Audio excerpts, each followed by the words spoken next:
Hi dears, എന്തൊക്കെയാണ് എല്ലാവരുടെയും വിശേഷം? എല്ലാവരും സുഖമായിരിക്കുന്നോ? ഞാൻ ഇന്ന് ഒരു അടിപൊളി ഡ്രിങ്കിൻ്റെ റെസിപ്പിയും കൊണ്ടാണ് വന്നിട്ടുള്ളത്. നല്ല എളുപ്പത്തിൽ തയ്യാറാക്കിയെടുക്കാൻ പറ്റിയിട്ടുള്ള നല്ല ഹെൽത്തി ആയിട്ടുള്ള നല്ല ടേസ്റ്റി ആയിട്ടുള്ള ഒരു ഡ്രിങ്കിൻ്റെ റെസിപ്പിയാണ്.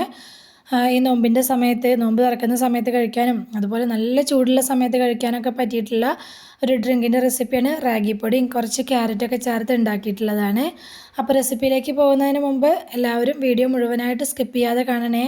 എന്നാൽ നമുക്ക് റെസിപ്പിയിലേക്ക് പോവാം. അതിനായിട്ട് ഞാനിവിടെ ഒരു സോസ് പാൻ എടുത്തിട്ടുണ്ട്. അതിലേക്ക് 2.5 ടേബിൾ സ്പൂൺ റാഗിപ്പൊടിയാണ് ഞാൻ ചേർത്ത് കൊടുത്തിട്ടുള്ളത്.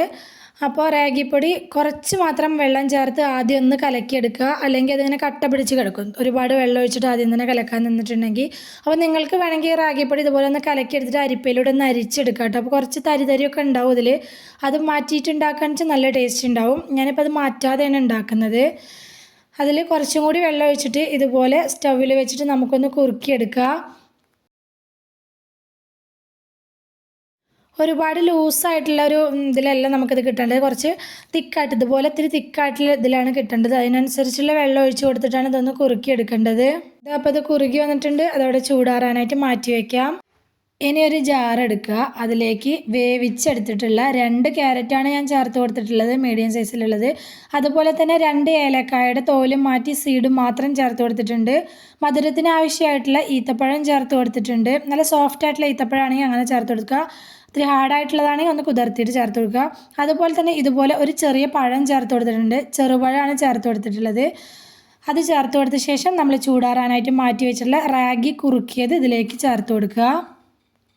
അതുകൂടി ചേർത്ത് കൊടുക്കൽ കഴിഞ്ഞ ശേഷം വെള്ളമൊന്നും ചേർക്കാതെ ഇത് നല്ല പേസ്റ്റ് പരുവത്തിൽ ഒന്ന് അരച്ചെടുത്തിട്ട് വരണം. വെള്ളം ഒഴിച്ചു കൊടുത്താൽ അതിൽ ചേർത്തൊന്നും അരഞ്ഞ് കിട്ടൂല, ഈത്തപ്പഴമൊന്നും അരഞ്ഞ് കിട്ടൂല. ഞാനിതപ്പോൾ നല്ല പേസ്റ്റ് പരുവത്തിൽ ഇത് അരച്ചെടുത്തുകൊണ്ട് വന്നിട്ടുണ്ട്. ഇനി ഇതിലേക്ക് ചേർത്ത് കൊടുക്കേണ്ടത് നല്ല തണുത്ത പാലാണ്. നല്ല കട്ട പാലുണ്ടെങ്കിൽ അത് ചേർത്ത് കൊടുക്കുക, അതാണ് കൂടുതൽ ടേസ്റ്റ് ഉണ്ടാവുക. അപ്പോൾ ഞാൻ അതും ചേർത്ത് കൊടുത്ത് നല്ലപോലെ അരച്ചെടുത്തുകൊണ്ട് വന്നിട്ടുണ്ട്. പിന്നെ ഞാനിതിലേക്ക് നന്നാരി സർബത്ത് ഒരു 1/2 ഗ്ലാസ് ചേർത്ത് കൊടുക്കുന്നുണ്ട്. ഇത് ഓപ്ഷണലാണ്, പക്ഷേ ചേർത്ത് കൊടുത്താൽ നല്ല ടേസ്റ്റ് ഉണ്ട് കേട്ടോ. അതുകൂടി ചേർത്ത് കൊടുത്തിട്ട് നല്ലപോലെ ഒന്ന് ഇളക്കി കൊടുക്കുക. ഇതിന് പകരം ഈത്തപ്പഴത്തിൻ്റെ എണ്ണം കൂട്ടി ആ മധുരം എടുക്കുകയാണെങ്കിൽ നല്ല ഹെൽത്തി ആയിട്ട് നമുക്ക് കുടിക്കാൻ പറ്റും കേട്ടോ. അപ്പോൾ ഇത് എത്രത്തോളം തിക്നെസ്സും ലൂസും വേണമെന്നുള്ളത് നമ്മുടെ ഇഷ്ടത്തിനനുസരിച്ച് ചെയ്യുക. അപ്പോൾ ഇത്രയുള്ള പരിപാടി. നമ്മുടെ അടിപൊളി ടേസ്റ്റുള്ള ഹെൽത്തി ആയിട്ടുള്ള ഡ്രിങ്ക് ഇവിടെ റെഡി ആയിട്ടുണ്ട്.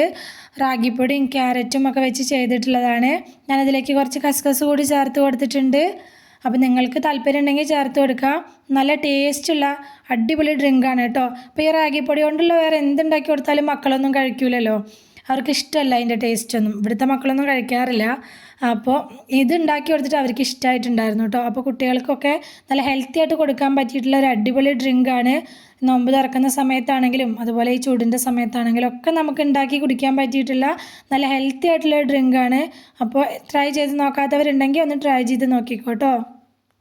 അപ്പോൾ നമ്മുടെ വീഡിയോ സബ്സ്ക്രൈബ് ചെയ്യാതെ കാണുന്ന കൂട്ടുകാർ ആരെങ്കിലും ഉണ്ടെങ്കിൽ പ്ലീസ് ഒന്ന് സബ്സ്ക്രൈബ് ചെയ്ത് സപ്പോർട്ട് ചെയ്യണേ. കൂടെയുള്ള ബെൽ ബട്ടണും കൂടി ഒന്ന് ക്ലിക്ക് ചെയ്ത് വെക്കുകയാണെങ്കിൽ ഞാനിടുന്ന പുതിയ വീഡിയോസിൻ്റെ ഒക്കെ നോട്ടിഫിക്കേഷൻ നിങ്ങൾക്ക് കിട്ടുന്നതായിരിക്കും. അതുപോലെ വീഡിയോ ഇഷ്ടമായിട്ടുണ്ടെങ്കിൽ മറക്കാതെ ലൈക്കും കമൻറ്റൊക്കെ ചെയ്യുക. അതുപോലെ തന്നെ റെസിപ്പി ഇഷ്ടമായിട്ടുണ്ടെങ്കിൽ അത് മറ്റുള്ളവരിലേക്കൊന്ന് ഷെയർ ചെയ്ത് കൊടുക്കുക കൂടി വേണേ.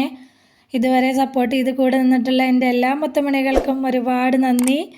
എന്നാൽ ശരി, സിമ്പിൾ ആൻഡ് ടേസ്റ്റി റെസിപ്പിയുമായി ഞാൻ വീണ്ടും വരാം. ബൈ.